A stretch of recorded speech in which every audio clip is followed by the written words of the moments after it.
Hello everyone and welcome to my kitchen.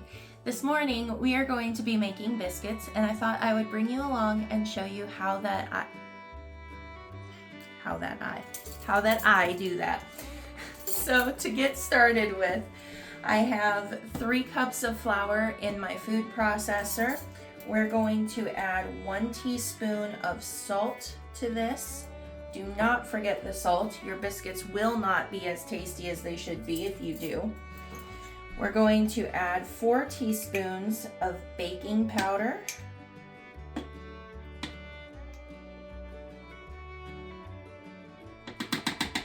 And then half a teaspoon, little guy right here, half a teaspoon of cream of tartar. And then what we're going to do is we're just going to give this a quick blitz just to get everything mixed. All right. Now we're going to add in our butter. So we are going to be using 12 tablespoons or 3/4 of a cup of cold butter. So what I like to do for this is I take my butter out of the fridge before I start this process, chop everything up into about 1 tablespoon of, wow, I can't talk today, 1 tablespoon pieces, and throw those in a bowl and throw them in the freezer. So they only get 5 to 10 minutes in the freezer while I'm getting everything else ready, but it just gives them a little bit extra chill. So we're gonna get that butter now.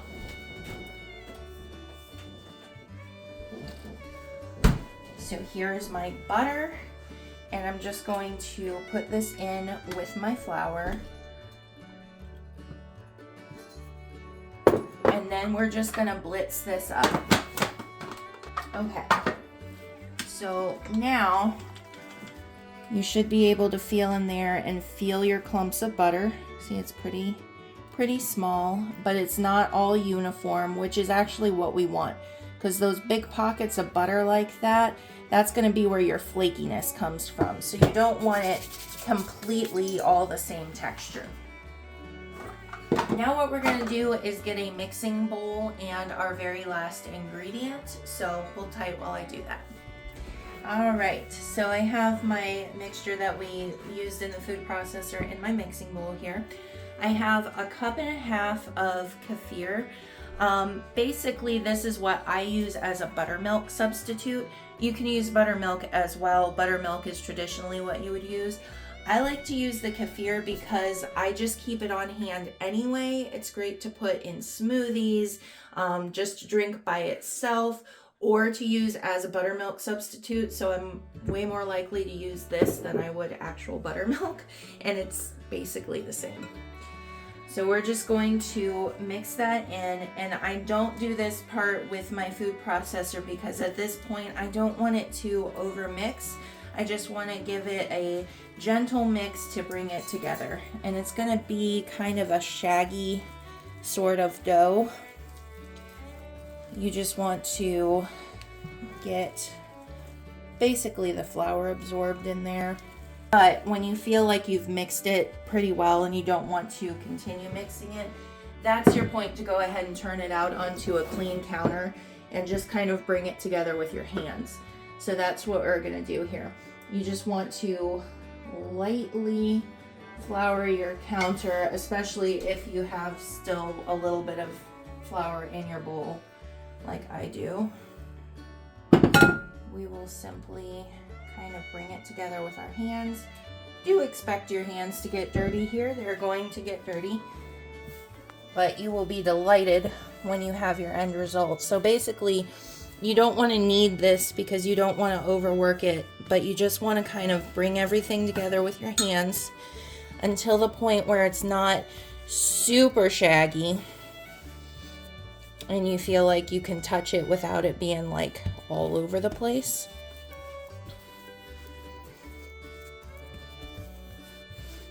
So I'm pretty good with that. Now, next thing is you don't want to roll this out with a rolling pin because you'll get it too flat. And then if you have it flat, you'll have flat biscuits. So I've done it before. He has. His biscuits were a tragedy. So what I do is I just tamp it out that whatever whatever size circle my batch of dough makes. And then I will wash my nasty hands and we'll go ahead and get this in the pan and get it baking. Welcome back, guys. So while I was gone, not while you were gone, I got out my cast iron skillet here and we put about half a tablespoon of butter in here and melted it. Now, what I would actually recommend if I was writing out this recipe, I would tell you to do this while you're preheating your oven to 425 degrees. But I always forget until the end, just like I did in this video. So normally what I actually end up doing is when I go to turn on the oven, then I just grab my cast iron and put the butter in it and just melt it on top of the stove. It's fine either way. Recommended way would be to do it while you're preheating your oven, but if you're forgetful like me, you can do it on top of the stove too. So I have my cookie cutter here. You can use a glass as well. You know what you can use. This one I specifically like because it's actually a biscuit cutter. So it's a lot thicker than a cookie cutter would be. And the metal's a little bit thicker as well. Basically what you want to keep in mind while you're doing this is you want to, even if it's imperfect, you basically want to get the very edge. You want to have as little as possible of leftovers, kind of. And I'm just going to set this right in our skillet here. And you want to only go down once, go down like that, and pick it up again. Don't twist it, because that is going to actually steal some of your height from your biscuit. So go right over to the edge. Punch it down. Nice thing with biscuits though is you can actually smush them right up next to each other just like that and just bake them that way. It's actually better if you do that because when they don't have room to expand on the sides, they have to expand upwards. So that's what we want out of them. We want a nice, tall, fluffy biscuit. So it's actually best if you kind of close these gaps in with biscuit.